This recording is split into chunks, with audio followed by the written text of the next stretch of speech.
Ito guys, yung pwesto. Roll up. May lababo na rin pala, may CR pa.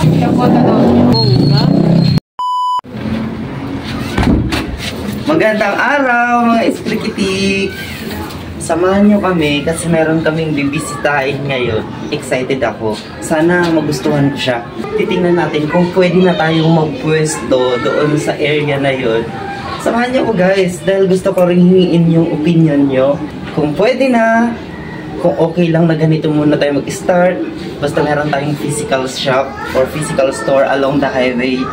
Let's see guys, excited ako. At puntahan natin, gusto ko yung opinion nyo. Gusto ko kasi mga esprikitik ngayong darating na January, meron na tayong physical shop kahit medyo maliit lang. Tara guys, malapit lang yung dito sa apartment.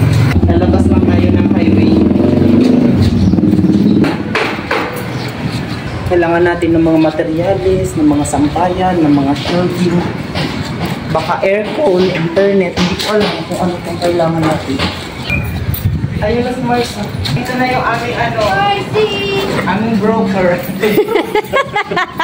Nagpasama nga pala kami sa kumari namin. Siya ang kapatid na may-ari. Siya rin ang may hawak ng susi. Napakalapit lang din ng pwesto. Lalabas lang kami ng kalsada. Walking distance lang din. Magsa-sightseeing lang din muna kami para ma-check yung location. At para din bago ako makapag-decide, makita ko lang din muna at mapag-isipan. At syempre, sobrang excited ako mga esprikitik dahil matagal ko tong pinangarap. Pag nagkataon nga na maging final talaga yung decision ko, ito yung magiging pinakaunang pwesto ko. To be honest, mga esprikitik, matagal ko na talagang pangarap magkaroon ng physical shop dahil marami ang nagtatanong kung nasan daw ang physical shop ko. Hindi rin kasi talaga madaling magkaroon ng physical shop lalo't nandito tayo sa Metro Manila. Dito sa Alabang medyo may kamahalan din ng mga pwesto dahil nga commercial area na ang lugar na to. At syempre feeling ko dati hindi ko pa kaya. Medyo nakakakaba rin talaga kasi magkaroon ng pwesto. Kasi unang-una baka hindi ko kayanin yung expenses. Ito guys yung pwesto.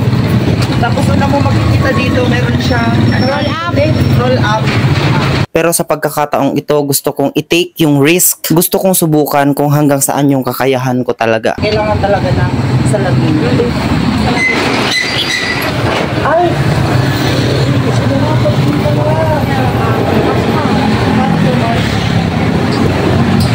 Pasok kayo mga esprikitik.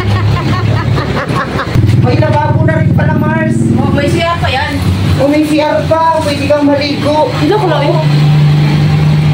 Ano to, may sariling kontador? Meron na yun, no? Ah, may sarili rin siyang kontador, mga esprikitik. Ayan o. Yung kontador. Oh, may sarili rin kontador ng tubig. Bongga. Ayan, tapos, one more thing, ito, nakatiles na siya. Oo. So sobrang natuwa rin ako nung makita ko mayroon na siyang sariling lababo, CR, kontador ng tubig at kuryente. May mga kailangang baguhin, may mga kailangang tanggalin, meron mga kailangang idagdag. Mga beauty products kasi dati ang nakapwesto dito. Akala ko nga nung hindi pa namin napupuntahan, sobrang liit lang talaga. Pero nung nakita ko siya, napasabi lang ako, ay pwede na pala. Kahit papano, kahit hindi man kalakihan, makakagalaw na rin naman ang customer at makakapili kung meron kami dito mga nakadisplay na items. Isa rin sa rason kung bakit gusto kong kumuha ng physical shop. Gusto kong magkaroon ng pagbabago ngayong 2025, magkaroon ng bagong challenge. Pwede ko rin yung may yung may gulong para ba't na ilalabas ko dito. Ito na lang ito. May pakinabang pa dito. May roll up naman siya, pero wala tong aircon. Aircon mo, salamin na lang. Tingin nyo guys, maglalagay pa ako dito ng Salamin dito para may stand mo. Salamin. Oo. Kasi kung mag-aircon, kailangan ng salamin. May pinto mo. Oo. Sa tingin nyo guys, I need your opinion. Mars, magkano to? Ang 50 na lang sa'yo, Mars. Kuha ka na. Dapat isa. So guys, itong location na to, nasa Wawa lang to, Wawa Street. Papuntang Upang, Wawa Street, Alabang. Ayan po yung pinaka-highway. Ayan o. Papuntang Alabang na yan. Dito naman, papuntang Upang. Ayan yung arko ng Upang. Katabi ang Jo Marie Sweet Shop. Tapos meron din dito Karihan. Grocery. Pwede pa rin tayo dito magpalagay ng So, i-voice over ko na lang to kasi maingay yung paligid. Actually, nagtatanong ako dito sa part na to kung anong gagawin ko. Kung kailangan ko pa bang ipa-aircon or electric fan na lang. Kasi kung magpapa-aircon ako, for sure napakagastos nun. Kailangan pang magpalagay ng glass window. Kung yun yung mas makakaganda, yung may glass showcase tayo tapos may aircon, paglalaanan ko siya. Pero kung pwede rin lang naman munang pagtiyagaan to na naka-electric fan tayo tapos nakabukas lang yung roll up, pwede rin naman munang pagtiyagaan. Pwede na to para sa nagsisimula. Sa tingin nyo guys, I want your opinion. Opinion nyo guys, comment nyo dyan at subaybayan nyo yung ating dito. Gagawin dito kasi plan ko dito by January. By January tayo dito mag-occupy.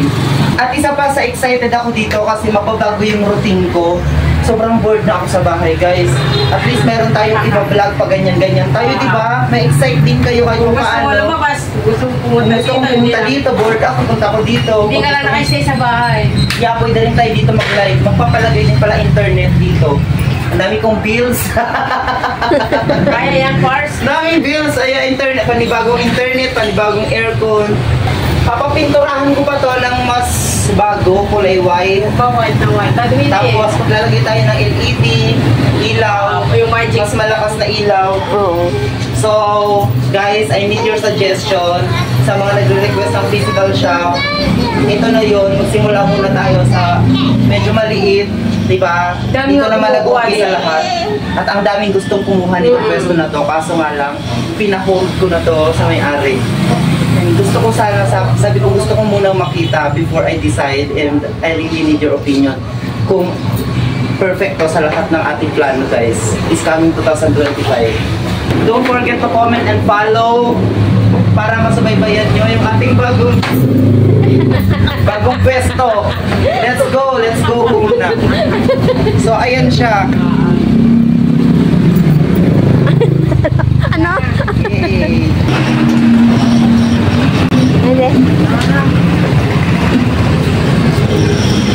Di si Bibi. Ganito ang gusto ko sana, oh. Naka-boutique style.